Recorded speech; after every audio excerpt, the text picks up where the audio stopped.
আবু সাইদ ভাইয়ের ওই দুহাত মেলে দাঁড়ানো, নিজেকে উৎসর্গ করার যে মুহূর্তটা, হাইলি ইনক্রেডিবল। আজকের বাংলাদেশ কি সেই বাংলাদেশ? বাংলাদেশ শুধু একটি দেশ না, একটা স্বপ্ন, প্রতিটা তরুণের, প্রতিটা জনতার একটা স্বপ্ন। 2024 সালের 4 আগস্টের আপনি কিভাবে গুলিবিদ্ধ হলেন? ছোট একটা আঘাত মনে হলো, উল্টা লাগার পরে আমি একটা হুমড়ি খাইলাম। হুমড়ি খেয়ে তখন চোখ ধরে উঠে দাঁড়ালাম। যতক্ষণে পরিস্থিতি বুঝবো ততক্ষণে দেখি যে অলরেডি আমার দুইটা ভাই আমার বাম পাশে পড়ে গেছে। তখনও আমার মুখে এক দফা চলতেছে, আমি জাস্ট আনকনসিয়াসলি ওটা করে যাচ্ছি, আওলাই যাচ্ছি। আপনি যদি বর্তমানে রাষ্ট্রের নীতি নির্ধারকদের সামনে বসে কথা বলার সুযোগ পান, তাহলে কোন কথাটি বলতে চান? সরাসরি একটাই কথা, যে কারাপশনের বিরুদ্ধে জিরো টলারেন্স। কারাপশনকে কোনোভাবেই অ্যালাউ করা যাবে না। হাসিনা তার আমলে 16 বছর ধরে তার গুটিগুলা সাজাইছে যে আমি এভাবে আমি তো এই দেশের মানুষকে শোষণ করব। শাসন তো না, শোষণই করে গেছে। আগামীর বাংলাদেশকে কেমন দেখতে চান এবং তরুণদের জন্য 3টি পরিবর্তন যদি চান আপনি, সেই 3টি পরিবর্তন কি হবে? আগামীর বাংলাদেশ একটা বিশাল স্বপ্ন, একটা দুর্নীতিমুক্ত স্বাধীন বিচার বিভাগ, মানে যে যার মতো জায়গা থেকে স্বাধীনভাবে কাজ করবে, যেন বাংলাদেশ তার সর্বোচ্চ চূড়ায় উঠতে পারে। আর এক্ষেত্রে তরুণরা যেমন জুলাইতে ভূমিকা রেখেছিল, সেক্ষেত্রে আসলে এখন শিক্ষাটার সবসময় প্রয়োজনটা সবার উপরে থাকবে। শিক্ষা কোনো থেমে যাওয়া যাবে না। দেশের প্রয়োজনে আপনারা সবসময় ঐক্যবদ্ধ থাকবেন। জুলাই গণ অভ্যুত্থানের অন্যতম গুরুত্বপূর্ণ অধ্যায় 2024 সালের জুলাই আগস্টের আন্দোলন। সেই আন্দোলনে অসংখ্য তরুণ রাজপথে নেমেছিলেন। কেউ জীবন দিয়েছেন, কেউ গুরুতর আহত হয়েছেন, আবার কেউ আজও শরীরে বয়ে বেড়াচ্ছেন সেই আন্দোলনের ক্ষত। তেমনই একজন দীপ মাহবুব। 2024 সালে 4 আগস্ট মস্তিষ্কে গুলিবিদ্ধ হন তিনি। ডান চোখ দিয়ে প্রবেশ করা গুলি তার মস্তিষ্কে আঘাত করে। দীর্ঘ চিকিৎসার পরও তার বাম হাত ও পা এখনও প্যারালাইজড। শারীরিক নানা সীমাবদ্ধতার মধ্যেও তিনি জুলাইয়ের চেতনা, শিক্ষার্থীদের অধিকার এবং একটি বৈষম্যহীন বাংলাদেশের প্রত্যাশা নিয়ে কাজ করে যাচ্ছেন। আজকে আমাদের সাথে রয়েছেন রাজশাহী বিশ্ববিদ্যালয় কেন্দ্রীয় ছাত্র সংসদের কার্যনির্বাহী সদস্য দীপ মাহবুব ভাই।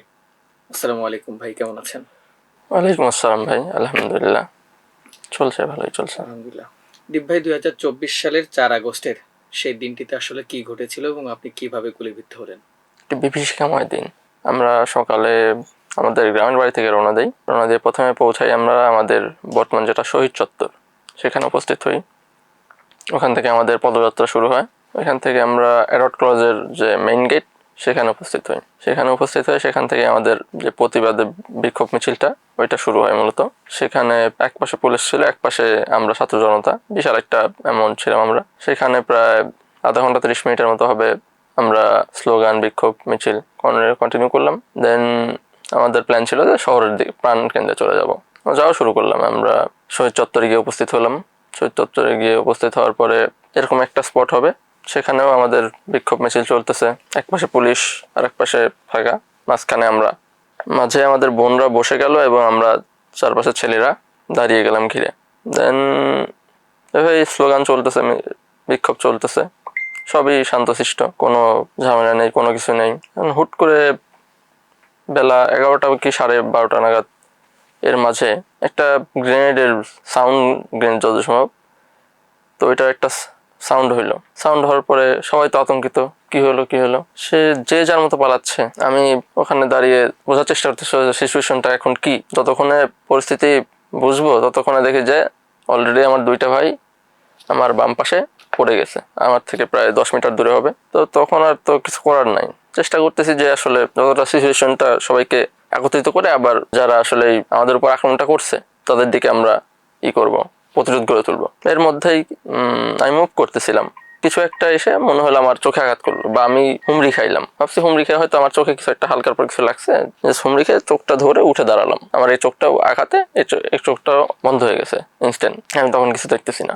দেন সোফার মনে যা পরে সেটা হচ্ছে, তার কিছুক্ষণ পরেই আমার বন্ধুরা আসলো, কয়েকজন এসে চিল্লাপাল্লা করতেছিল।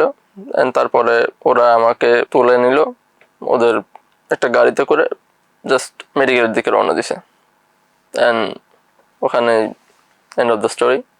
তারপরে আমি আনকনসিয়াস প্রায় 20 days। গুলিটা লাগার পরে তখন আমি আসলে তখনও বুঝে উঠতে পারি না যে আসলে এটা এমন কিছু হবে। আমি জাস্ট ভাবছি হালকা পাতলা কিছু একটা লাগছে, যেটা ছোট একটা আঘাত মনে হলো। গুলিটা লাগার পরে আমি একটা হুমড়ি খাইলাম। হুমড়ি খেয়ে তখনই চোখ ধরে উঠে দাঁড়ালাম। উঠে দাঁড়িয়ে আমি আমার বন্ধুদের ডাকার চেষ্টা করতেছি, তখন ওরা এগিয়ে আসে। এগিয়ে এসে আমাকে জাস্ট ইনস্ট্যান্ট মেডিকেলের দিকে নিয়ে চলে যায়। তখনও আমার মুখে এক দাফি চলতেছে, আমি জাস্ট আনকনসিয়াসলি ওটা করে যাচ্ছি, আওলাই যাচ্ছি।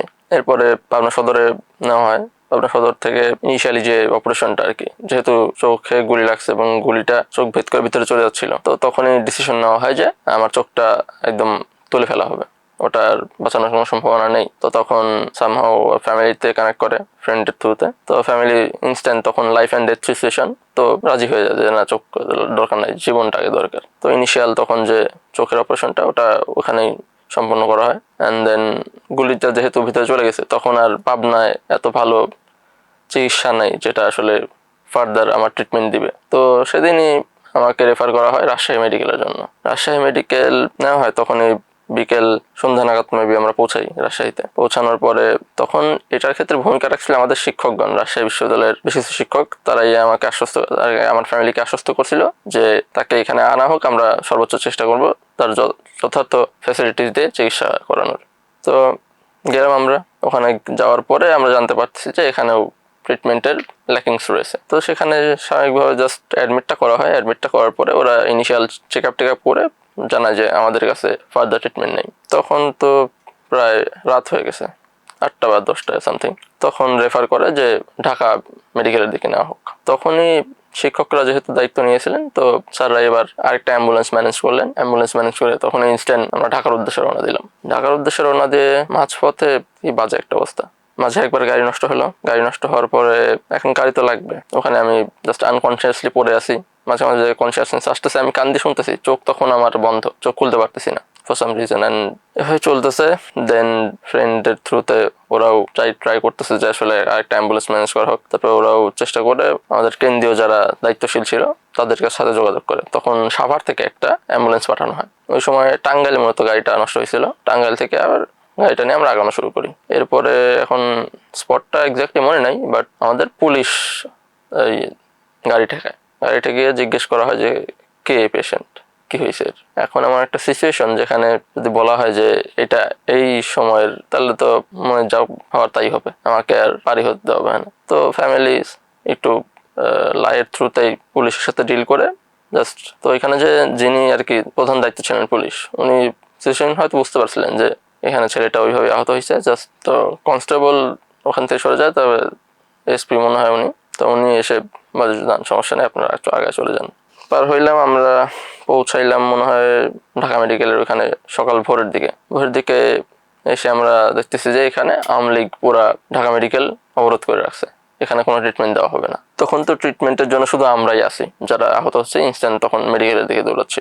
ওই পড়ে আছি লাশ হয়ে অ্যাম্বুলেন্সের মধ্যে। তো ওই দিনের সবচেয়ে যে গুরুত্বপূর্ণ ডিসিশনটা নেওয়া হয়, লং মার্চ টু গণভবন, কালকে নয় আজকেই, ওইটা ডিসিশনটা আসলে আমার জীবন পাল্টে দেয়, মানে আমার লাইফ অ্যান্ড ডেথ সিচুয়েশন থেকে সেভ করে বলতে পারেন যেটা। অ্যান্ড তখন মনে হয় বেলা 10টা নাগাদ মহিলাটা পালিয়ে যাওয়ার পরে আওয়ামী লীগের লোকজন ওখান থেকে পালানো শুরু করলো। অ্যান্ড তারপরে আমাকে ঢাকা মেডিকেল অ্যাডমিট করা হলো। অ্যাডমিট করে সিচুয়েশন তো খুবই বাজে, যে ছেলে এখন আনকনসিয়াস অ্যান্ড মাথার মধ্যে বুলেট নিয়ে ঘুরতেছে, লাগবে আইসিইউ নাই, কি একটা অবস্থা। পরে আছি বাইরে, মেবি কোনো একটা বেডে ফেলে রাখছিল। অ্যান্ড পরে কানেকশনের থ্রুতে একটা আইসিইউ বেড ম্যানেজ করা হয়। আইসিইউতেও ডাক্তাররা তখন খুব একটা আশাবাদী ছিলেন না, যে যেহেতু মাথার মধ্যে স্প্রিন্টার আছে এতগুলা, তো জাস্ট কোনো রকম স্যালাইন দিয়ে আইসিইউতে ফেলে রাখছিল। টানা 10-12 দিনে হয়ে পড়ে আছি। মাঝে মাঝে কনসিয়াসনেস আসতেছে, একটু কান দিয়ে শুনতেছি, আবার আনকনসিয়াস। এভাবেই ঢাকা মেডিকেলের দিনগুলো কাটলো। তারপরে মনে হয় 18-19 আগস্টের দিকে সিএমএইচ থেকে জানানো হলো যে সেখানে মিলিটারিরা তাদের আন্ডারে ট্রিটমেন্ট করবে জুলাইযুক্তদের। এর আগে চেষ্টা করা হচ্ছিল যেন ট্রিটমেন্টটা বাইরে করানো যায়, সর্বাত্মক চেষ্টা করা হচ্ছিল যে ওকে ইনস্ট্যান্ট এখন সিঙ্গাপুর বা থাইল্যান্ডের দিকে নিয়ে গিয়ে ব্রেনের যে ফার্দার ট্রিটমেন্টটা করা যায় কিনা। তখন আসলে ফ্যামিলি, গ্রামের মানুষজন তো তারা আসলে বুঝতে পারেনি যে কই যোগাযোগ করা যায়, কোথায় করলে আগানো যাবে। ওই সময় সেভাবে তেমন কেউ ছিল না পাশে, তারা বুঝে উঠতে পারে নাই। অ্যান্ড তো এটা জাস্ট আর আগাইতে পারে নাই। পরবর্তী সিএমএইচে নেওয়া হয়। সিএমএইচে নিয়ে ট্রমাতে প্রায় 5-6 দিন থাকার পরে মোটামুটি কন্ডিশন ভালো হইতে শুরু করে। অ্যান্ড আমি 20 আগস্ট আমি ওখানে অ্যাডমিট হইলাম। অ্যান্ড তারপরে যেটা বললাম 3-4 দিন ট্রিটমেন্ট নিলাম ওইখানে। তারপরে একটু নিজেকে অনুভব করতে শুরু করলাম যে আমি এক্সিস্ট করতেছি এখনো। একটা পর্যায়ে এসে চোখটাও খুললাম, দেখা শুরু করতেছি, এভাবে বেশ 2.5 মাস কাটলো, ওখানে ট্রিটমেন্টের আন্ডারে ছিলাম ওদের। অ্যান্ড লেফট সাইডটা তো পুরো প্যারালাইজ হয়ে গেছে ইনস্ট্যান্ট। তো ওইটা নিয়েও টুকটাক কাজ চলতেছিল, আর রেগুলার দেখতেছিল যে আসলে কি কন্ডিশন হয়, কোন দিকে যাচ্ছে। তো ওদের আন্ডারে প্রায় 2.5 মাস ট্রিটমেন্ট নেওয়ার পরে আমি কিছুটা স্টেবল হইলাম, নিজের পায়ে দাঁড়ানোর পর্যন্ত শিখে গেলাম। আজও আপনার বাম হাত এবং বাম পা পুরোটাই প্যারালাইজড আর কি। তো 2 বলতে বছর পারেন। পর এখন বর্তমানে আপনার শারীরিক এবং চিকিৎসার অবস্থা কেমন? প্যারালাইসিস নিয়ে তো ডিল করার চেষ্টা করতেইছি। রেগুলার এখন ফিজিওথেরাপি বলেন, অকুপেশনাল থেরাপি বলেন, এটা মূলত আর্মের জন্য চলতেছে এখনও। এটা ওরাও খুব একটা আশাবাদীও না যে আবার ছেড়ে দিছে, এমনও না। ওরাও চালানোর চেষ্টা করতেছে। আসলে যদি ফার্দার ইমপ্রুভমেন্ট আসে তাহলে তো আরও ভালো। চেষ্টা করতেছি এখন ট্রিটমেন্টের আন্ডারে থাকা, রেগুলার সিএমএইচে দেখানো, তারপরে আবার নিউরোসায়েন্সেও এর মাঝে দেখানো হয়েছে। নিউরোসায়েন্স থেকেই সর্বশেষ আশাবাদী একটা পাইছি যে আমাকে বাইরে ট্রিটমেন্টের নেওয়া হবে, পাঠানো হবে। তো এটার প্রসেসিং চলতেছে। অ্যান্ড বর্তমান যে কন্ডিশন, তো আমি নিজেও কিছু বুঝতে পারতেছি না আসলে এটা কি হবে। মাঝে মাঝে খুবই ভেঙে পড়ি যে আসলে হয়তো আমার আর কিছু হবে না, এইভাবেই আমার জীবনটা পার হয়ে যাবে এই অর্ধপঙ্গু শরীর নিয়ে। আপনার শারীরিক অবস্থা খুবই ক্রিটিক্যাল। তো এক্ষেত্রে চিকিৎসার ব্যয়ভার তো অনেক বেশি। সব মিলে এটা কিভাবে বহন করছেন, বা সরকারিভাবে কি আপনাকে পূর্ণাঙ্গ সেই সহায়তাটা বা সাপোর্টটা দেওয়া হচ্ছে কিনা? সহায়তার বিষয়টা আসলে সরকারিভাবেও কিছুটা পেয়েছি, আবার ওই সময় আমাদের যে ইনস্টিটিউট, আমি যেখানে পড়াশোনা করি, institute of business administration, university of Rajshahi. তো আমাদের ইনস্টিটিউটের আমাদের যে শিক্ষার্থী ক্লাসমেট বন্ধুরা ছিল, ওরা ইনস্ট্যান্ট একটা ফান্ড কালেকশনের ব্যবস্থা করে শুরু করে দেয় যে যেহেতু বাইরে ট্রিটমেন্ট প্রয়োজন হবে, যেহেতু বিশাল একটা অ্যামাউন্টের প্রয়োজন। আর আমার ফ্যামিলিও খুব একটা রিচ ফ্যামিলি থেকে বিলং করে না। তো তখন ওই ফান্ডটা ওরা কালেক্ট করে ওটা আমার জন্য রেখে দেয়। তো ওটা দিয়ে মূলত ট্রিটমেন্টটা চালাচ্ছি। আবার গভর্নমেন্টের কিছু ইনিশিয়েটিভও ছিল, আবার এনজিও বা নন গভর্নমেন্ট অর্গানাইজেশন যেগুলো আছে, ওরাও বেশ কিছু সহায়তা করছিল। সেগুলোই আমার কাছে এখন গুচ্ছিত আছে, সেগুলো দিয়ে আমি ট্রিটমেন্ট করতেছি। আর মান্থলি যে অনোরিয়ামটা আমাদের দেওয়া হয়, ওটা দিয়ে আমি রেগুলার বেসিসে যে মেডিসিন বলেন, তারপরে আমার ফিজিওথেরাপি, এইগুলা চলতেছে, এগুলো দিয়ে চলতেছে। অ্যান্ড পাশাপাশি কিছু ফাউন্ডেশনও চেষ্টা করতেছে আমার পাশে থাকার, যেমন অপরাজয় 24 একটা ফাউন্ডেশন আছে, and human development centre, human rights development centre. তো ওরাও আসলে চেষ্টা করতেছে। আমার শুধু যদি বিষয়টা আমার শারীরিক হইতো তাহলে এক কথা ছিল যে না, এটা কোনো বিষয় না, কোনোভাবে কাটায় উঠা যাইতো। তো এখন এটা আসলে মেন্টাল স্টেট পর্যন্ত চলে গিয়েছে। তো এখন মেন্টাল হেলথের জন্য একটা সাপোর্ট প্রয়োজন। তো এই দুইটা বিষয়ই চেষ্টা করতেছে দুইটা ফাউন্ডেশন থেকে আমাকে দেখার, এইচআরডিসি এবং অপরাজয় 24। তো পুনর্বাসনের জন্য জুলাই স্মৃতি ফাউন্ডেশন তৈরি হয়েছিল, সেখান থেকে আপনি কোনো সহায়তা পেয়েছেন কিনা, বা আপনার সাথে কোনো যোগাযোগ করা হয়েছে কিনা? হ্যাঁ, জুলাই সিটি ফাউন্ডেশন থেকে আমি একবারই অ্যাপ্লাই করছিলাম, অ্যান্ড সেখান থেকে এক দফা সহায়তা পেয়েছিলাম। সেটা দিয়ে তো ট্রিটমেন্ট চলতেছে। অ্যান্ড তারপরে আর পরবর্তীতে শুনলাম যে আসলে ওদের এখন আর্থিক সংকট, তো ওরা আর পরবর্তীতে কোনো সহায়তা করতে পারবে না। পরবর্তীতে আমি আসলে খুব একটা ইন্টারেস্ট দেখাইনি, যেহেতু আমার চলতেছে। এখন চলুক, সমস্যা কি। আমার চেয়ে যদি বেশি নিডি কেউ থাকে তাহলে সে পাবে। তো পরবর্তীতে আমি আর জুলাই সিটি ফাউন্ডেশনে যোগাযোগ করি নাই। আমার যা নিজের সঞ্চয় হয়ে গেছে এর পরবর্তীতে। সরকারিভাবে আপনি যে সহায়তা পেয়েছেন, যে সাপোর্টটা পেয়েছেন বললেন, আপনার শারীরিক অবস্থার কথা বিবেচনা করে এবং আহত জুলাই যোদ্ধা হিসেবে সেটা কি আপনার জন্য যথেষ্ট ছিল? প্রথমে একটা মিসকনসেপশন যেটা আছে যে জুলাইয়ের আহতর ধরন নিয়ে একটা ঝামেলা আছে, ত্রুটি করে রাখছে ওই সময়। তো সবচেয়ে গুরুতর যারা আহত, যারা একটা অঙ্গ হারাইছে বা ফ্যামিলিয়ার কন্ডিশনের থ্রুতে গেছে, যারা পরবর্তীতে ভালোভাবে স্বাভাবিক জীবনে ফিরতে পারবে কিনা, তাদের জন্য একটা ক্যাটাগরি করা হয়েছে, এ ক্যাটাগরি বা ক শ্রেণী।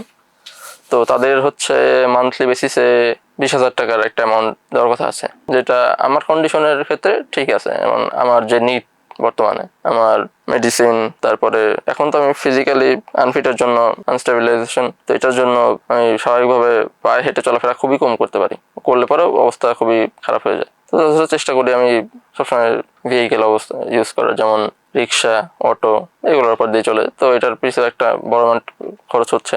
আর এখন তো নর্মালি আমি ফিজিক্যালি উইক, এখন যদি আমার খাওয়া দাওয়ার কোনো ত্রুটি হয় তো আমার অবস্থা আরো খারাপ হয়ে যায়। তো এই ক্ষেত্রে দেখা যায় খাওয়া দাওয়ার পিছনে একটা বড় অ্যামাউন্ট খরচ হচ্ছে। আর মেডিসিন, ফিজিওথেরাপি, অকুপেশনাল থেরাপি, এগুলো মিলাই দেখা যায় যে আমার ক্ষেত্রে যেটা হয়েছে, আমি ওই সময় এখন আমার কন্ডিশন দেখে কি বুঝে ওই সময় সিভিল সার্জন আমাদের যে পাবনার, উনি কি বুঝে যে আমাকে বি ক্যাটাগরিতে ফেললেন, আমি এটা নিজেও এখনো বুঝতে পারি না। ওইখানে আমার ভাই ব্রাদার বলতেছিল স্যার ওর এই ক্যাটাগরি হবে, ওর কন্ডিশন এখনো একটা চোখ নাই, মাথার মধ্যে এখনো স্প্লিন্টার, ওর বাম পাশটা এখনো প্যারালাইজড, ওর তো স্যার এ ক্যাটাগরি হওয়ার কথা, কিন্তু উনি কি বুঝে এ ক্যাটাগরি বি ক্যাটাগরি করে দিলেন আমার, আমি নিজে জানি না। তো সেখান থেকে তো একটা বিশাল অ্যামাউন্টের লস আমি সাফার করতেছি। এর মধ্যে দিয়েও চেষ্টা করতেছি যতটুকু মেনটেন করে চলা যায়, চলতেছে, এটা দিয়ে চলার মতো। জুলাই আন্দোলনের পর থেকে আমরা বিভিন্ন রাজনৈতিক দলগুলোকে দেখছি যে তারা বিভিন্ন ক্রেডিটবাজির চেষ্টা করতেছে, যে জুলাইটা কাদের দ্বারা সম্পূর্ণ হয়েছে, এর পিছনে কারা মাস্টারমাইন্ড ছিল। তো সেই জায়গা থেকে কোনো রাজনৈতিক দলকে আপনার সাথে কোনো যোগাযোগ করেছে কিনা আপনার ট্রিটমেন্টের বিষয়ে বা সার্বিক খোঁজখবরের বিষয়ে? সরাসরি এভাবে কেউ আসলে অ্যাপ্রোচ করেনি, বাট ইনডাইরেক্টলি ফ্যামিলির থ্রুতে বেশ কিছু সংগঠনে যোগাযোগ করছে। মেনলি যারা করছে তারা হচ্ছে বাংলাদেশ জামাতে ইসলামী, ওরা আর কাকুর পরিচিত আছে, উনি ওটা সংগঠনের সাথে জড়িত, তো ওনার থ্রুতে ট্রাই করছে আসলে আমার জন্য যতটুকু অ্যাপ্রোচ করা যায়। এখনো স্টিল নাও তাদের সাথে আমার কথাবার্তা হয়। আমি কোনো প্রবলেমের মধ্যে আসলে পরে তাদের জানাই যে ভাই এরকম একটা সিচুয়েশনের মধ্যে আছি, আপনারা কোনোভাবে হেল্প করতে পারেন কিনা আপনাদের কানেকশনের থ্রুতে, and they are really positive about that. Approach করে, ওরাও মাঝে মাঝে খোঁজ খবরও নেয় যে কি অবস্থা এখন, কোনো কিছু প্রয়োজন হলে অবশ্যই জানাবা। এর বাইরে তেমন আসলে আমি নিজে অ্যাপ্রোচ করতে পারি নাই, এটা আমার ব্যর্থতা, এবং অন্যান্য সংগঠন যে আমাকে অ্যাপ্রোচ করবে ওইভাবে তেমনটা করেও নাই, এই হচ্ছে অবস্থা। 2024 সালের আন্দোলনের এমন কোনো বিশেষ মুহূর্ত আছে যেটা আপনি আজও চোখ বন্ধ করলে যেটা আপনার চোখের সামনে ভেসে ওঠে? এখন সরাসরি মাঠ পর্যায়ের তো একটা বিষয় আছে, আবার যেটা আমি অলওয়েজ অবজার্ভ করতেছিলাম অনলাইনের থ্রুতে কিংবা নিউজের থ্রুতে, তো সেটা ফার্স্ট অফ অল ওইটা আবু সাইদ ভাইয়ের ওই দুহাত মেলে দাঁড়ানো, নিজেকে উৎসর্গ করার যে মুহূর্তটা, হাইলি ইনকারেজেবল। তো ওটা একটা বিষয় যেটা এখনো চোখের সামনে ভাসে। আর একটা নিজের অভিজ্ঞতা, এটা ছিল মেবি 18ই জুলাইয়ের দিকে আমরা পাবনা গেছিলাম। পাবনা থেকে আমরা শহরে মূলত অবস্থান নিচ্ছিলাম, সেখান থেকে আমরা অবস্থান নিয়ে পাবনা প্রযুক্তি বিশ্ববিদ্যালয়ের দিকে অগ্রসর হই।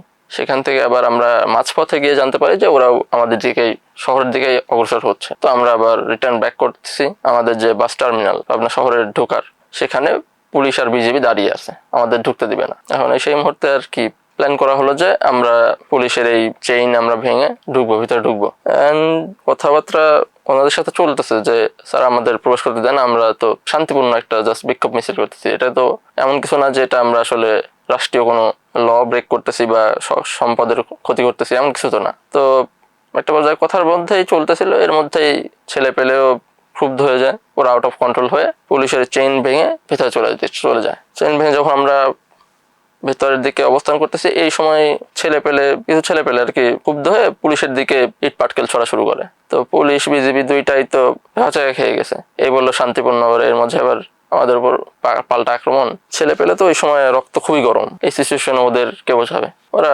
পুরা দমে করতেছে, ইট পাটকেল ছুটতেছে।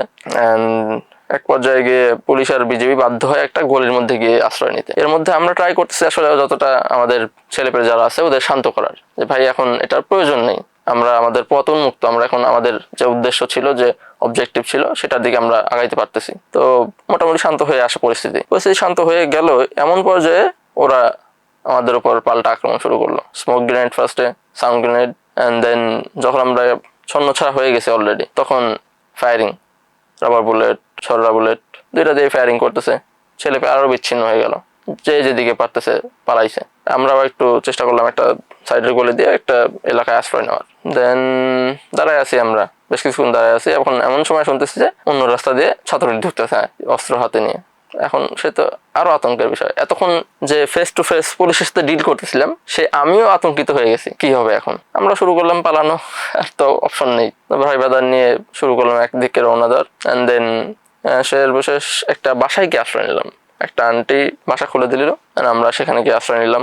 দুইটা ভাই ছিল আমার সাথে, প্রযুক্তির এক বড় ভাই। তো আশ্রয় নিয়ে বেশ ওখানেই কিছুক্ষণ রেস্ট করলাম। আন্টি বেশ আমাদের বিষয়ে পজিটিভও ছিল, মানে সেখান থেকে বুঝলাম যে আসলে জনতা চাচ্ছে আসলে এই আন্দোলনটা সফল হোক। তো উনি আমাদের কিছু খাবার দাবারও দিলেন, যে তোমরা একটু রেস্ট নিয়ে খাবার দাবার খাও, একটু এনার্জি রিগেইন করে আবার তোমরা তোমাদের দিকে যাত্রা শুরু করো। প্রায় আধা ঘন্টা ওখানেই আমরা কাটাইলাম। দেন এই তো ছিল ওই দিনের আমার কাছে। আপনি পুরো আন্দোলন জুড়ে খুব সক্রিয় ভূমিকা পালন করেছেন, এবং যার কারণে আপনি আপনার চোখ হারিয়েছেন, হাত পা এখনো প্যারালাইজড। তো আন্দোলনের কোন পর্যায়ে যে আপনার কাছে মনে হলো যে এটা শুধু একটি আন্দোলন নয়, এটা গণ অভ্যুত্থানের রূপ নিয়েছে? বিষয়টা সহজ ছিল আসলে, গভর্নমেন্ট চাইলে আসলে বিষয়টাকে সহজ করে দিতে পারতো আমাদের জন্য। আমরা খুব বেশি হাই ডিমান্ড তেমন কিছু নিয়ে বসি নাই, তো তারপরেও তারা এই সিম্পল ক্রাউড কন্ট্রোল করতে গিয়ে লিথাল ওয়েপন ইউজ করা, তারপরে টর্চার, গুম, খুন, তারপরে যারা বাইরে আছে তাদের সেখান থেকে তাড়িয়ে দেওয়া, এই যে বিষয়গুলো হচ্ছিল, যা আসলে সাধারণ শিক্ষার্থীরা পজিটিভলি নিচ্ছিল না, আমরা কোনোভাবে নিতে পারতেছিলাম না যে এটা হইতে পারে না। আমরা জাস্ট সিম্পল একটা কিছু দাবি দেওয়া নিয়ে আমরা উপস্থিত হয়েছি, এটার জন্য আপনারা এমন টর্চারের দিকে আগাবেন, লিথাল ওয়েপন পর্যন্ত ইউজ করবেন, মানুষ মেরে ফেলবেন, এটা তো হইতে পারে না। তখন আমাদের মনে হলো না, এটা থামানো যাবে না কোনোভাবে, এটা থামা উচিত না। এখন প্রয়োজন এই স্বৈরশাসক, এই খুনির একটা বিহিত করার। তখনই আসলে বুঝতে পারছিলাম যে এটা কবে হবে, তাও 25 থেকে 30 জুলাই নাগাদ, এর মধ্যে আসলে আমরা পরিস্থিতি বুঝে গেছি যে আসলে এটা এই শুধুই সাধারণ আন্দোলনের মধ্যে সীমাবদ্ধ নয়, এটা আরো ভয়াল রূপ নেবে। এই যে এত ত্যাগ, এত রক্ত, এত সংগ্রাম যে উদ্দেশ্যে হলো, এই 2 বছর পর আপনার কাছে কি মনে হয় যে আসলে কি সে উদ্দেশ্যটা সফল হয়েছেন আপনারা?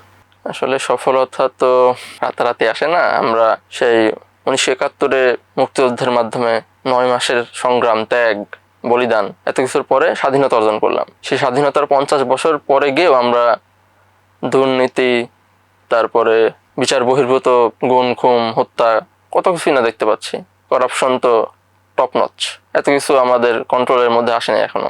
আর জুলাই, আমাদের যে লাল জুলাই, মাত্র 2 বছর পেরোলো, আমরা এর মধ্যে আসলে কতটুকু আশা করতে পারি? আমাদের এর মাঝে অন্তর্বর্তীকালীন যে সরকার, প্রফেসর ইউনূসের আন্ডারে যেটা হইলো আর কি, উনি যথেষ্ট চেষ্টা করলেন একটা ভঙ্গুর একটা রাষ্ট্রকে দাঁড় করিয়ে দেওয়ার। আর উনি, আমার মনে হয়েছে উনি যথেষ্ট ভালো করেছেন ওই সময়ে। উনি সর্বোচ্চ দিতে পারে নাই, চেষ্টা করছে উনি। দলীয় প্রেশার অ্যান্ড মূলত দলীয় যে ইয়াগুলাই, দলীয় কোন দলগুলাই মূলত আসলে ওনার পথের কাটা হয়ে দাঁড়িয়েছিল, যেটা উনি 100% ওনার যে দেওয়ার ইচ্ছা ছিল উনি দিতে পারেন নাই। অ্যান্ড সেটা আসলে পরবর্তীতে নির্বাচিত সরকারের উপর দায়িত্ব চলে আসে। এখন নির্বাচিত সরকার কথা দিচ্ছে এক, আবার কাজ করতেছে আরেক। শুরু থেকেই তারা তো এই বিষয়গুলো নিয়ে খুবই, যেমন জুলাই সনদ, তারপরে আবার গণভোট, এইগুলা নিয়ে খুবই নেগেটিভলি অ্যাপ্রোচ করতেছে। যদিও জনতা কিন্তু এক পর্যায়ে ঠিকই জুলাইয়ের পক্ষেই রায় দিয়েছে, তাদের গণভোটের মাধ্যমে প্রায় 70% ভোট হ্যাঁ এর পক্ষে চলে গেছে। এখানে পরিষ্কার যে আসলে জনগণ কি চায়, এটা পরিষ্কার। তারপরেও বর্তমান নির্বাচিত সরকার আসলে এই বিষয়গুলো নিয়ে কাজ করতে খুবই ডিলেমা দেখাচ্ছে। তারা এখন তাদের নিজস্ব এজেন্ডা বাস্তবায়নের ক্ষেত্রে এগুলা নেগলেক্ট করতেছে, নাকি আসলে অন্য কোনো রিজন আছে, আমি এগুলো বোঝার ট্রাই করতেছি এখনো, স্টিল নাও। আপনি বলছেন যে ইন্টারিমের সময় ডক্টর ইউনূস চেষ্টা করেছেন, কিন্তু বিভিন্ন দলীয় কোন্দলের কারণে তিনি তার পরিপূর্ণটা করতে পারেননি, এবং পরবর্তীতে নির্বাচিত যে সরকার এসেছে তারাও আসলে জুলাই সনদ বা জুলাই যোদ্ধা হতে দিনে যেসব কার্যক্রম করা দরকার ছিল তার গড়িমসি করছে, ঠিকমতো পারছে না, বা তারা আসলে দলীয় এজেন্ডা বাস্তবায়নের চেষ্টা করছে। তাহলে যে এত সংগ্রাম, যেই কারণে যে বৈষম্যহীন বাংলাদেশ, সুন্দর একটি বাংলাদেশ গড়ার যে স্বপ্ন নিয়ে আমরা এত আন্দোলন সংগ্রাম করলাম, সেই বৈষম্যহীন বাংলাদেশকে আদৌ পূরণ হলো না, সেটা কি থেকেই গেল, আগের সিস্টেমে থেকে গেল? একটা সিস্টেম তো ধরেন রাতারাতি গড়ে ওঠে না, একটা সিস্টেম করার একটা সময়ের ব্যাপার। যেমন হাসিনা তার আমলে 16 বছর ধরে তার গুটিগুলা সাজাইছে যে আমি এভাবে আমি তো এই দেশের মানুষকে শোষণ করব। শাসন তো না, শোষণই করে গেছে। সে এক পাশ দিয়ে নিছে, আর এক পাশ দিয়ে তার পিছে এটা জমায়। সে এখন আমরা তো দেখতে পারছি আসলে জুলাইয়ের পরে যে আসলে সে প্রতি বছর কত টাকা পাচার করছে তার নিজস্ব স্বার্থ সিদ্ধির জন্য। তো একটা সিস্টেম আসলে লেন্দি প্রসেস। এই সিস্টেমটা ব্রেক করে নতুন একটা সিস্টেম করে তুলবে, এটার জন্য আসলে শুধু 2-1 বছরের বিষয় না, আমাদের প্রজন্মের বিষয়। যেমন এই প্রজন্মটা যেমন জুলাইকে ধারণ করে, যেভাবে স্পিরিটটাকে ধরে রাখছে, এটা মূলত একটা আশার আলো দেখায় যে আমরা পারবো। আমরা যদি এই প্রজন্মটা আসলে এই স্পিরিটটাকে ধারাবাহিকভাবে ধরে রাখে, তাহলে আমরা পারবো। আমরা ইন ফিউচার ইনশাল্লাহ ভালো কিছুর দিকে আগাইতে পারবো। এন্ড নীতি নির্ধারকরা যদি আমাদের ইয়াং জেনারেশনকে তাদের মাঝে ইনক্লুড করে, অবভিয়াসলি এটা হবে, আমি আশাবাদী। অভ্যুত্থানের 2 বছর পেরিয়ে গেল, আপনার কাছে কি মনে হয় বাংলাদেশের মানুষ কি জুলাইয়ের সে আকাঙ্ক্ষাকে ধারণা করতে পেরেছে, নাকি সেই এখনো পর্যন্ত স্লোগানেই সীমাবদ্ধ আছে? যেমন আমি প্রথমে বললাম আর কি, একটু আগে বললাম যে জুলাইয়ের পক্ষে মানুষের যে অবস্থানটা, সেটা আসলে আমরা প্রথম দিকেই বুঝতে পেরে গেছি। আসলে জনগণ চায় যে আসলে এই শোষণ থেকে, অত্যাচার থেকে, নিপীড়ন থেকে মুক্তি। তো তো সাধারণ জনগণ তো সেটা ধারণ করে নিছে। আমাদের ইয়াং জেনারেশন তো সক্রিয়ভাবে মাঠে এসে তাদের রক্ত, তাদের অঙ্গ, তাদের জীবন দিয়ে প্রমাণ সাক্ষ্য রেখে গেছে যে না, আসলে আমরা এটাকে আর মানতেছি না। আমরা একটা নতুন বাংলাদেশ চাই, যে বাংলাদেশ আমাদের আমাদের হবে, শুধুমাত্র আমাদেরই হবে। অন্য কোনো অপশক্তি যেন এই বাংলাদেশের উপর তাদের হাত না রাখতে পারে। স্বনির্ভর একটি রাষ্ট্র গঠনের ক্ষেত্রে আমরা যে চিন্তা ভাবনা করি সেটাই। জনগণও এখনো সেটা ধারণা পোষণ করেন যে আসলে বাংলাদেশে চেঞ্জ আসবে, এবং এই জুলাই তাদের সেই চেঞ্জের অগ্রযাত্রা, অগ্রদূত। এখনো মাঠ পর্যায়ে গেলে বুঝতে পারে আসলে মানুষ আশাবাদী, জুলাইয়ের স্পিরিটটা নিয়ে এখনো আশাবাদী যে তারা আসলে ভালো কিছু বই আনবে এই জুলাই, যদি শাসকগণ আসলে এই বিষয়ে একটু সচেতন হন যে বর্তমান মানুষের সেন্টিমেন্টটা কি, জনগণের সেন্টিমেন্টটা কি, একটু বোঝার চেষ্টা করেন, তাহলে খুব বেশি সমস্যা হবে না এই বিষয়গুলোকে সফলতায় পরিপূর্ণ করতে। বর্তমানে আপনি রাজশাহী বিশ্ববিদ্যালয়ের কেন্দ্রীয় ছাত্র সংসদের কার্যনির্বাহী সদস্য হিসেবে দায়িত্ব পালন করছেন। শারীরিক বড় একটা জটিলতা রয়েছে, এর মধ্যে এই সিদ্ধান্তটা নেওয়ার আসলে কারণ কি ছিল? এই সিদ্ধান্তটা নেওয়ার ক্ষেত্রে প্রধান যে কারণটা ছিল যে যেহেতু একটা ডেমোক্রেটিক প্রসেস, এটার থ্রুতে আন্ডারগোন করলে অনেকেই হয়তো নির্বাচিত হবে। এখন তাদের নিজস্ব এজেন্ডা থাকতে পারে। এই বিষয়টা আসলে মূলত আমাকে অ্যাট্রাক্ট করে, আসলে যারা নির্বাচিত হচ্ছে তাদের মাঝে থেকে যেন আমি তাদের অবজার্ভ করে তাদের বিষয়ে আমি সঠিক সিদ্ধান্ত, তারা যেন এমন কোনো সিদ্ধান্ত না নেয় যেটা আসলে আমাদের এই ডেমোক্রেসির পরিপন্থী হয়ে দাঁড়ায়। ছাত্র জনতার, শিক্ষার্থী বান্ধব একটা ক্যাম্পাস বিনির্মাণের ক্ষেত্রে যদি বাধা না হয়, এমনটাই মূলত আসলে তখন মেন চিন্তা ভাবনা ছিল যে আসলে শিক্ষার্থীদের আশা আকাঙ্ক্ষা যেন পূরণ হয়, এটা যেন তারা পূরণ করে যারা প্রতিনিধি হতে যাচ্ছেন। অ্যান্ড আমি আমার জায়গা থেকে ওটাই মেনলি রক্ষা করার চেষ্টা করেছি, যেন শিক্ষার্থী বান্ধব, শিক্ষার্থীর আশা পূরণ যেন হয়, সেটাই তাদের থ্রুতে যেন বাস্তবায়ন হয়। এবং শিক্ষার্থীদের বিরুদ্ধে গিয়ে বা সেন্টিমেন্টের বিরুদ্ধে গিয়ে এমন কিছু করবে যেটা আসলে আমাদের জন্য শিক্ষার পরিবেশ নষ্ট করবে, এমন কিছু যাতে না হয় সেটা আমি ভিতর থেকে যেন কন্ট্রোল করতে পারি। এবং যেহেতু আমিও নিজেও একজন নির্বাচিত প্রতিনিধি, সেখানে আমার ভয়েসের একটা আলাদা থাকবে, ওয়েট থাকবে। তো সেইখান থেকে আসলে চিন্তা ভাবনা করা। আপনি নির্বাচিত হয়ে শিক্ষার্থীদের পক্ষে কথা বলতে চেয়েছেন এবং শিক্ষার্থীদের কল্যাণে কাজ করতে চেয়েছেন। এখন পর্যন্ত কতটা সফল বলে মনে করছেন নিজেকে? সফলতা বিষয়টা আসলে ডিফাইন করা তো এত সহজটাও না। এখন আমি আমার সাধ্য আসলে যতটুকু চেষ্টা করছি যে আসলে যেন শিক্ষার্থীদের আশা আকাঙ্ক্ষা পূরণ হয়, যেটাই আমার মূল উদ্দেশ্য ছিল। ওদের ভিতরে থেকে, নির্বাচিত প্রতিনিধিদের মাঝে থেকে যেন শিক্ষার্থীদের কল্যাণটা সর্বোচ্চটুকু বয়ে আনতে পারি। এবং আমরা আজ প্রায় 9 থেকে 10 মাস হয়ে গেল কাজ করতেছি, অ্যান্ড আমরা অনেকটাই নিয়ারলি ভালোই আগাইতে পারছি। আমরা আমাদের যতটুকু সক্ষমতা ছিল, আর যেহেতু ছাত্র সংসদগুলো আসলে সরাসরি কোনো পাওয়ার হোল্ড করে না, সেহেতু আমাদের কিছু সীমাবদ্ধতাও ছিল, যেটার দরুন আমরা আসলে আমাদের যে ডাইরেক্টলি অ্যাকশন নেওয়ার যে ক্ষমতাটা, ওইটা ব্যাহত হয়েছে। সেক্ষেত্রে কাজের কিছু বিষয়গুলো আসলে আমরা চাইলেও আগাইতে পারি নাই। তো এই বিষয়গুলো আসলে এখন পরিস্থিতিতে আসলে আমরা আংশিক সফল বলতে পারেন, এবং ব্যর্থতাও কিছুটা আছে, এবং কিছু চলমান প্রক্রিয়াও রয়ে গেছে যেগুলো আসলে এখনো আমরা চেষ্টা করতেছি এগুলা ব্রিং লাইভ, জীবন্ত করার চেষ্টা করতেছি। এখন দেখা যাক সর্বশেষ আমরা কত দূরে আগাইতে পারি, ইনশাল্লাহ। Wing for the best. আপনি বলছেন যে আপনাদের কিছু সীমাবদ্ধতা আছে, যার কারণে সবকিছুতে আপনারা ডিরেক্টলি অ্যাকশন নিতে পারেন না, কিন্তু আমরা বরাবরই দেখি আপনাদের জিএস সালাউদ্দিন আম্মার, তিনি সব বিষয়তে আমরা তাকে সামনের সারিতে দেখি, একবার ডিরেক্ট অ্যাকশনেই দেখি। আমরা কিছুদিন আগে দেখেছি উনি রেলপথ অবরোধ করে রেখেছেন, এবং পরবর্তীতে আবার দেখছি যে উনি শিক্ষার্থীদেরকে সরাসরি পেটাচ্ছেন। এই বিষয়টা আপনি কিভাবে দেখছেন? রেলপথ অবরোধ, সালাউদ্দিন আম্মার ভাই, সে তো এক জীবন্ত অগ্নিস্ফুলিঙ্গ। সে চুপ থাকার বান্দা না, সে শিক্ষার্থীদের ভয়েসের সর্বোচ্চ কণ্ঠস্বর আমাদের ক্যাম্পাসের। শিক্ষার্থীরাও তাকে সেভাবেই ভালোবাসে। শিক্ষার্থীরা সবসময় চায় যেন আম্মার ভাই সবার আগে আসে আমাদের জন্য।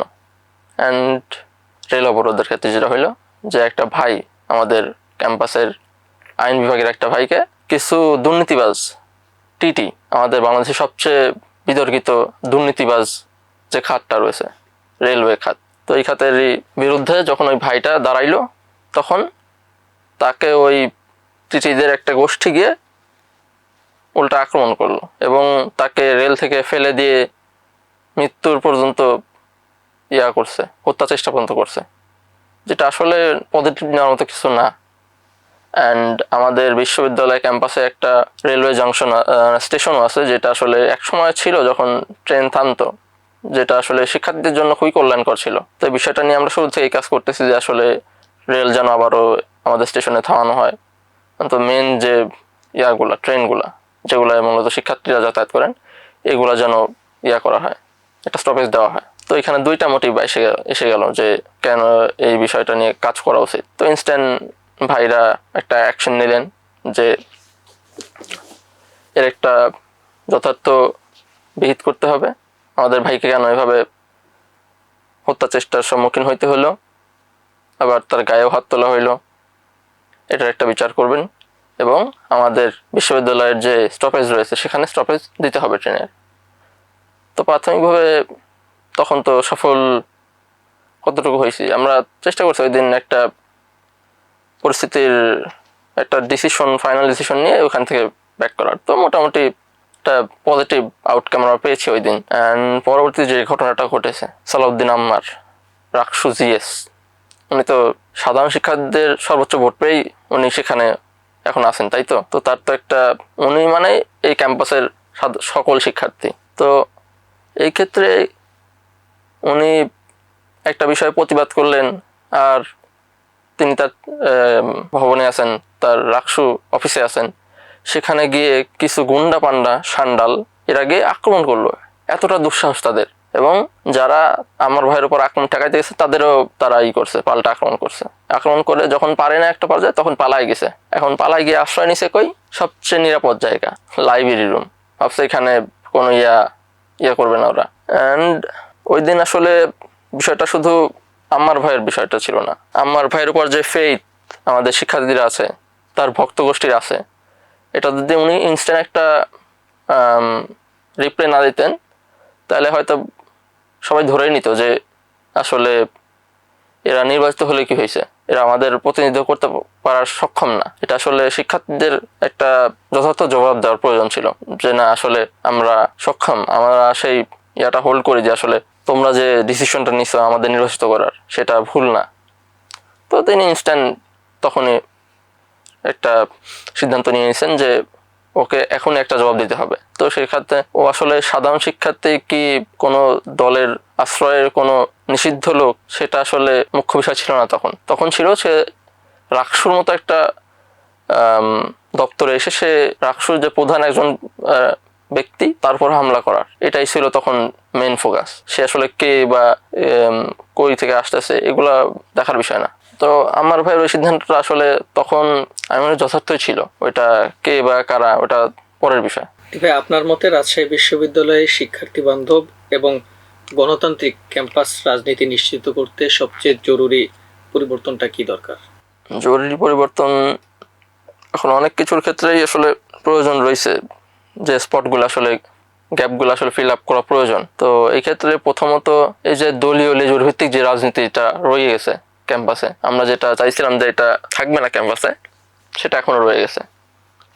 এখনো আমাদের অনেক সিনিয়র যারা এখনো ক্যাম্পাসে অবস্থান করতেছে এবং স্টিল নাও দে আর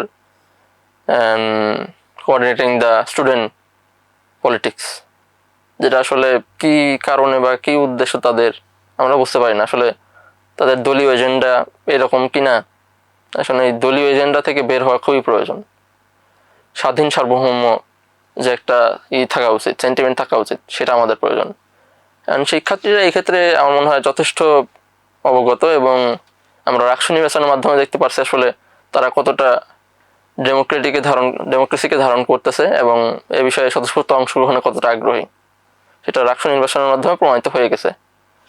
সেহেতু এখানে আসলে স্টুডেন্টদের যে পরিবর্তনটা প্রয়োজন ছিল, সেটা আমি মনে করি যে অলরেডি তারা ওয়েল অ্যাওয়ার এই বিষয়টা নিয়ে। এখন আসলে মূল বাধাটা এখানেই যে আসলে লেজুর ভিত্তিক ছাত্র রাজনীতি বন্ধ হইতে হবে, তারা স্বাধীন সার্বভৌম রাজনীতি করবে। জুলাই আন্দোলনের সময় আমরা দেখেছি যে প্রত্যেকটা রাজনৈতিক দল বা সাধারণ জনতা সবাই কাঁধে কাঁধ মিলিয়ে একসাথে আন্দোলন করেছে, কোনো ভেদাভেদ ছিল না, সবাই একটা ঐক্যে ছিল আর কি। বর্তমান সময়ে আমরা কি সেটা বিভেদ দেখতেছি কিনা এবং সেই ঐক্যটা বিনষ্ট হচ্ছে কিনা? হ্যাঁ, অবভিয়াসলি এই বিষয়টা আসলে খুবই মারাত্মক আকার ধারণ করছে। ব্রিটিশ পিরিয়ডের যে রুল ছিল, ডিভাইড অ্যান্ড রুল, এইটা এখন এবং দিনের আলোর মতো স্বচ্ছ হয়ে গেছে। প্রথমত আমাদের ডিভাইড করা হচ্ছে, অ্যান্ড এর ক্ষেত্রে দুইটা যন্ত্র কাজ করতেছে। একটা হচ্ছে দলীয় এজেন্ডা, আর দ্বিতীয়টা হচ্ছে বাইরের অপশক্তির হস্তক্ষেপ। তারা চাচ্ছে না আসলে বাংলাদেশ একটা স্টেবল, স্বাধীন, সার্বভৌম একটা দেশে পরিণত হোক। তো এটা তারা কখনোই চায় না, এবং এটার জন্য আসলে মূলত বাধাগুলো আমরা ফেস করতেছি। এই যে আমাদের যে রাজনৈতিক বা সামাজিক মানুষের যে ঐক্যগুলো ছিল, সেই ঐক্যটা কি নষ্ট হচ্ছে? হ্যাঁ, আসলে ঐক্যটা এই দুইটা কারণে খুবই মারাত্মকভাবে ব্যাহত হচ্ছে। দলগুলো তো তাদের নিজস্ব এজেন্ডা নিয়ে উঠে পড়ে লাগছে যে আসলে আমাদের এজেন্ডা আমাদের বাস্তবায়ন করতে হবে। আমরা যেভাবে জুলাইয়ে কাঁধে কাঁধ মিলিয়ে দল, শিবির, বাম, ডান সবাই যেমন কাঁধে কাঁধ মিলিয়েছিলাম, সেটা আসলে এখন যে যার মতো নিজের নিয়ে, দলের এজেন্ডা নিয়ে পড়ে আছে। এটা আসলে খুবই দুশ্চিন্তার একটা বিষয় হয়ে দাঁড়িয়েছে। তাহলে কি রাজনৈতিক দলগুলো সেই জুলাইয়ের আকাঙ্ক্ষাকে নষ্ট করছে? অবশ্যই। আমাদের ঐক্যবদ্ধতা ছিল একটা মূল ম্যান্ডেট, যে আমরা সবসময় রাষ্ট্রের জন্য এক থাকব, কিন্তু আসলে এই রাজনৈতিক উদ্দেশ্য হাসিলের জন্য এখন বর্তমান আমরা যে যার মতো বিচ্ছিন্ন। সাধারণ শিক্ষার্থীরা তাদের জায়গায় ঠিকই আছে যে আসলে আমরা অপশক্তির বিরুদ্ধে জিরো টলারেন্স, আমরা এক্ষেত্রে কোনো ছাড় দিব না। যখনই আবার কোনো একটা অপশক্তি আসবে, তখন আমরা সাধারণ শিক্ষার্থীরা আবার দাঁড়িয়ে প্রতিবাদ করে দেব, প্রতিরোধ গড়ে তুলব। দীপ ভাই, একটু জানতে চাই আগামীর বাংলাদেশকে কেমন দেখতে চান, এবং তরুণদের জন্য 3টি পরিবর্তন যদি চান আপনি, সেই 3টি পরিবর্তন কি হবে? আগামীর বাংলাদেশ একটা বিশাল স্বপ্ন, একটা দুর্নীতিমুক্ত, বৈষম্যহীন, স্বাধীন বিচার বিভাগ, মানে যে যার মতো জায়গা থেকে স্বাধীনভাবে কাজ করবে, যেন বাংলাদেশ তার সর্বোচ্চ চূড়ায় উঠতে পারে।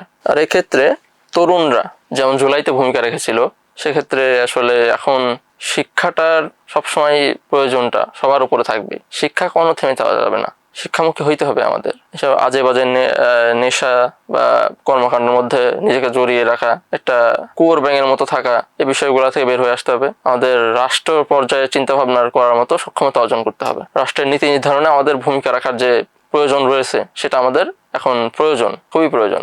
তো এই ক্ষেত্রে 3টা বিষয়: শিক্ষা, তাদের চিন্তার যে বিশালতা প্রয়োজন, তারপরে তাদের চিন্তা ভাবনার রাষ্ট্রীয় পর্যায়ে নিয়ে আসার যে পথটা রয়েছে সেটা আরো ব্রডেন করা, তাদের রাষ্ট্র গঠনের ভূমিকা রাখার যে স্কোপগুলো রয়েছে সেগুলা ফিল আপ করার জন্য চেষ্টা অব্যাহত রাখতে হবে। আপনি যদি বর্তমানে রাষ্ট্রের নীতি নির্ধারকদের সামনে বসে কথা বলার সুযোগ পান, তাহলে কোন কথাটি বলতে চান? সরাসরি একটাই কথা, যে কারাপশনের বিরুদ্ধে জিরো টলারেন্স। কারাপশনকে কোনোভাবেই অ্যালাউ করা যাবে না। আপনি দেখেন যে কোনো অঘটনার পিছে দেখবেন যে সামহাউ ওই ঘটনার পিছে একটা দুর্নীতি ছোঁয়া আছেই। ওখানে কিছু না কিছু দুর্নীতি ঘটছে বলেই ওইখানে ওই অঘটনটা ঘটেছে। সেটা উদাহরণ হিসেবে অনেক বলা যায় ভাবে। যেমন দেখেন, এই যে আমাদের ক্যাম্পাসের যে রেল অবরোধটা হইলো, আমাদের একটা ভাইকে হত্যা চেষ্টা পর্যন্ত করা হইলো, ওইখানে কিন্তু মূল পয়েন্টটাই ছিল যে সে দুর্নীতির, করাপশনের বিরুদ্ধে গিয়ে আওয়াজ তুলছে। তো আসলে এই জিরো টলারেন্সটা, এই করাপশনটাকে আনতে হবে। তো জিরো টলারেন্স করাপশনের এগেইনস্ট। দীপ ভাই, আপনি যে বাংলাদেশের জন্য গুলির সামনে দাঁড়িয়েছিলেন, আজকের বাংলাদেশ কি সেই বাংলাদেশ? আর যদি না হয়, তাহলে সেই বাংলাদেশ গড়ার জন্য আমাদের কি করতে হবে? বাংলাদেশ শুধু একটি দেশ না, একটা স্বপ্ন। প্রতিটা তরুণের, প্রতিটা জনতার এটা স্বপ্ন যে রাষ্ট্রের মধ্যে একটা চেঞ্জ আসবে, যেখানে মানুষ বাঁচবে স্বাধীনভাবে এবং রাষ্ট্র তার সর্বোচ্চ নিরাপত্তা নিশ্চিত করবে, এবং যথার্থ তার যে প্রাপ্যটা একজন সিটিজেন হিসেবে, সেটা যেন সে বুঝে পায়।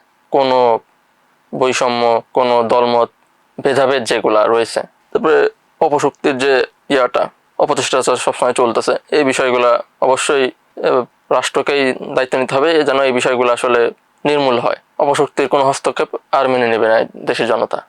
সবশেষ, বাংলাদেশের মানুষ এবং রাজশাহী বিশ্ববিদ্যালয়ের শিক্ষার্থীদের জন্য আপনার কিছু বলার আছে কিনা? দেশের প্রয়োজনে আপনারা সবসময় ঐক্যবদ্ধ থাকবেন। ঐক্যবদ্ধ থাকার কোনো বিকল্প নেই, কেননা তারা সবসময় চেষ্টা করবে বাংলাদেশকে অস্থিতিশীল করার, বাংলাদেশকে তার যে লক্ষ্য, তার যে সর্বোচ্চ চূড়া, অ্যাপেক্সে ওঠার যে একটা সক্ষমতা, সেটা সবসময় তারা চেষ্টা করবে রোধ করার। তো এই ক্ষেত্রে আমাদের সবসময় ঐক্যবদ্ধ থাকতে হবে। আমরা স্বাধীন চিন্তাভাবনার পক্ষে থাকবো সবসময়। আমরা নিজেদের মতো করে চিন্তা করে আমরা রাষ্ট্রের জন্য যেটা সবচেয়ে ভালো, সেই সিদ্ধান্তটাই আমরা নিব। আমার ভাইয়েরা যারা আছেন, আপনারা তো দেখতে পাচ্ছেন ক্যাম্পাসে কি হচ্ছে না হচ্ছে, রাষ্ট্রে কি ঘটছে, আমরা কিভাবে বঞ্চিত হচ্ছি। এই বিষয়গুলো নিয়ে কাজ করার খুবই প্রয়োজন রয়েছে। এই জন্য যারা আসলে আমাদের পক্ষে কাজ করছেন, তাদেরকে সবসময় মাথায় রাখার, তাদেরকে যেন আমাদের ফ্রন্টে রাখার প্রয়োজনটা, তাদের যেন কোনো আঁচ না আসে, বাইরের কোনো শক্তি যেন তাদের আপনাদের আশা আকাঙ্ক্ষা পূরণে বাধা না দেয়, সেটা আমাদের নিশ্চিত করতে হবে। তো এই ক্ষেত্রে সবসময় যেন আপনারা বিষয়টা লক্ষ্য রাখেন, যেন আমাদের যারা প্রতিনিধি আছে তারা স্বাধীনভাবে যেন কাজ করতে পারে, এই বিষয়টা যেন কেউ বাধা না দিতে পারে এবং কোনো দলীয় এজেন্ডা যেন আমাদের উপর হস্তক্ষেপ না করতে পারে। এই বিষয়টা আপনাদের ভূমিকা খুবই প্রয়োজন। দীপ ভাই, আপনার মূল্যবান সময় এবং অভিজ্ঞতা আমাদের সাথে ভাগ করে নেওয়ার জন্য আন্তরিকভাবে ধন্যবাদ জানাচ্ছি। থ্যাংক ইউ ভাই। জুলাইয়ের একজন আহত যোদ্ধা হিসেবে দীপ মাহবুব নিজের শরীরের সেই আন্দোলনের ক্ষত বহন করছেন। একই সঙ্গে তিনি রাজশাহী বিশ্ববিদ্যালয়ের শিক্ষার্থীদের প্রতিনিধিত্ব করছেন এবং আগামীর বাংলাদেশ নিয়ে স্বপ্ন দেখছেন। তার অভিজ্ঞতা শুধু ব্যক্তিগত সংগ্রামের গল্প নয়, এটি জুলাই গণ অভ্যুত্থানের ত্যাগ, রাষ্ট্রের দায়বদ্ধতা এবং ভবিষ্যৎ বাংলাদেশের প্রত্যাশারও একটি প্রতিচ্ছবি। আজকের মতো এখানেই বিদায় নিচ্ছি। দেখা হবে আগামী পর্বে নতুন কোনো বিপ্লবীর সাথে। সেই পর্যন্ত সবাই ভালো থাকুন, সুস্থ থাকুন। আল্লাহ হাফেজ।